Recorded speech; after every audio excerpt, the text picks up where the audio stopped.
دلچسپ بات یہ ہے کہ جو 2015 میں ان فوجی عدالتوں کے بارے میں سپریم کورٹ میں معاملہ گیا تو قاضی فیض عیسیٰ صاحب، جسٹس قاضی فیض عیسیٰ صاحب نے یہ فیصلہ دیا ہمارے موقف سے بھی بڑھ کے کہ آئین کے تحت ایسی ترمیم بھی نہیں کی جا سکتی آئین میں جو فوجی عدالتوں کے لیے گنجائش بنائے۔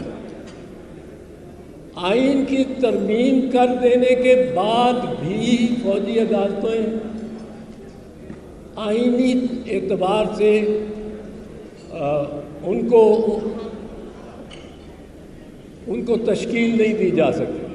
اور اس کی ایک میں چھوٹی سی لیکن واضح سی مثال دے دوں، پھر میں فوجی عدالتوں سے آگے جاؤں گا۔ صرف ایک مثال دے دوں، عدالت کے لیے ہمارے 20 سپریم کورٹ کے فیصلے ہیں، سب سے ضروری جو اہم عنصر عدالت میں ہونا چاہیے وہ یہ ہے کہ عدالت آزاد ہو۔ وہ جو شخص اس عدالت پہ پریزائڈ کر رہا ہے وہ آزاد ہو، اس کا کوئی سٹیک نہ ہو، اس کو نفع نقصان کا خطرہ نہ ہو، اب اس کو کوئی ٹرانسفر نہ کر سکتا ہو، کوئی تعدیبی کارروائی اس کے خلاف نہ کر سکتا ہو ماسوائے ہائی کورٹ کے، وہ ہائی کورٹ کے ماتحت ہو۔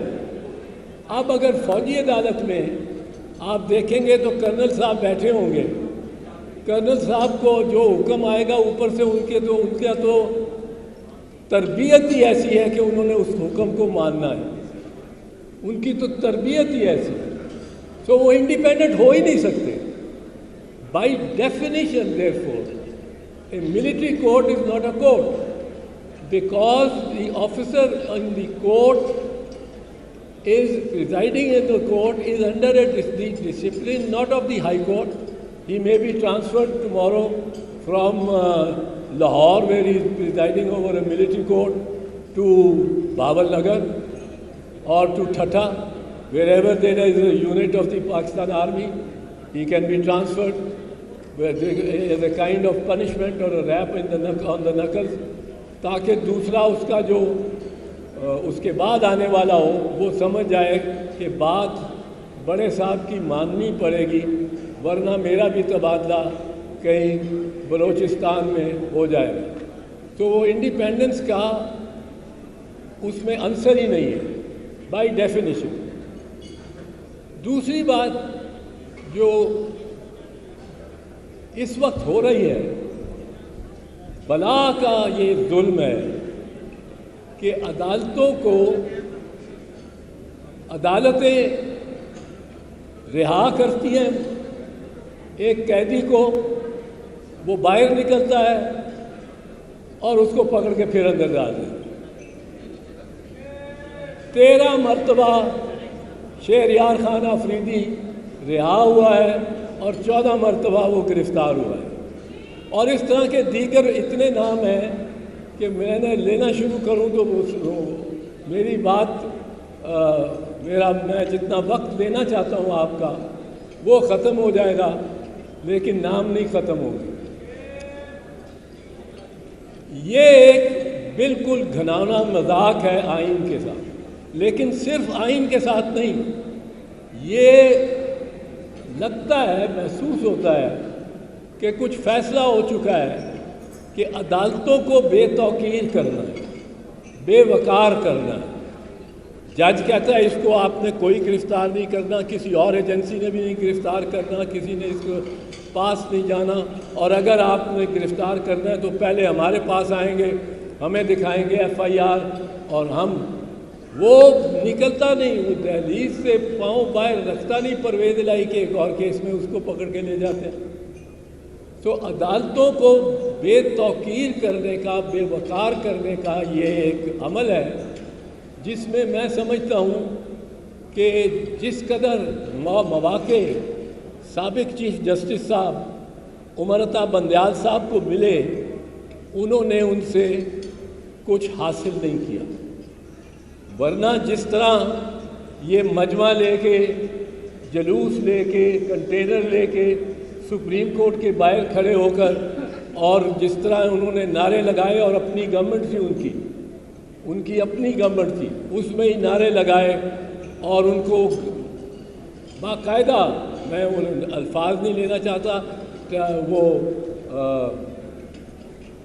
نیٹ پہ ہے، ویڈیو ریکارڈڈ ہے، گالیاں آپ سمجھ لیں بالکل دی. لیکن سپریم کورٹ نے خبر نہیں کیوں اتنی درگزر سے کام لیا کہ وہ اتنے پر اعتماد ہو گئے کہ انہوں نے، سپریم کورٹ نے حکم دیا کہ 14 مئی کو الیکشن کراؤ، لیکن وہ کہتے ہیں جی ہم نے نہیں کرانے، 14 مئی کو نہیں. 14 مئی کیا ہے؟ ایک یہ لائن چل گئی کہ جب ہم اس عدالت کو ہی نہیں مانتے تو اس کے فیصلے کو کیسے مانیں. اب اس طرح تو کام نہیں چلتے، اس طرح تو آئین نہیں چلتا. پاکستان کی سرزمین کو سرزمین بے آئین بنا دیا گیا. It is a country without a constitution.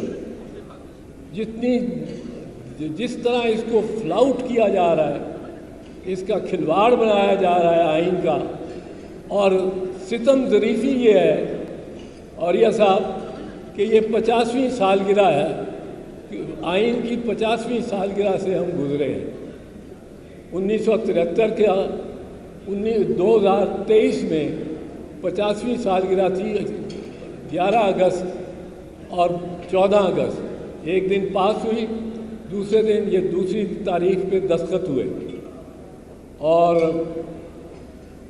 اس آئین کی 50ویں سالگرہ پہ ہم نے اس کو چیتھرے کر دی. اب ایک دو باتیں مجھے یہاں دوستوں نے کہا ہے کہ آپ ذرا بتا دیں، وہ میں بتانا چاہتا ہوں. یہ جو 2-3 مقدمات ہیں قیدی نمبر 804 پہ، وہ ان کی حیثیت کیا ہے؟ پہلا لیجئے سائفر.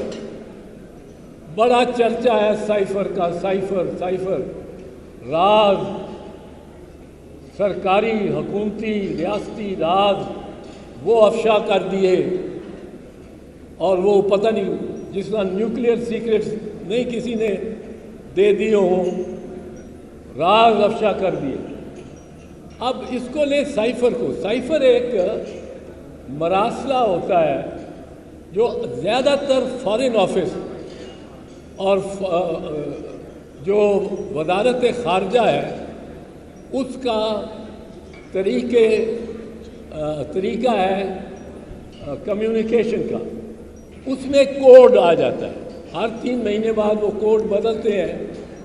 اگر تو بہت ہی سیکرٹ ہو تو انسٹرکشنز یہ ہیں فارن آفس کی، SOPs یہ ہیں کہ ان کو آپ وہ خط اپنے ہاتھ سے لکھ کے کسی سے شیئر نہ کریں، وہ سائفر کا کوڈ سامنے رکھیں، اور اگر جی کی جگہ لیٹ سے ایل آنا ہے یا ایم کی جگہ ٹی آنا ہے، یا شمشاد صاحب بہت بہتر بتا سکیں گے.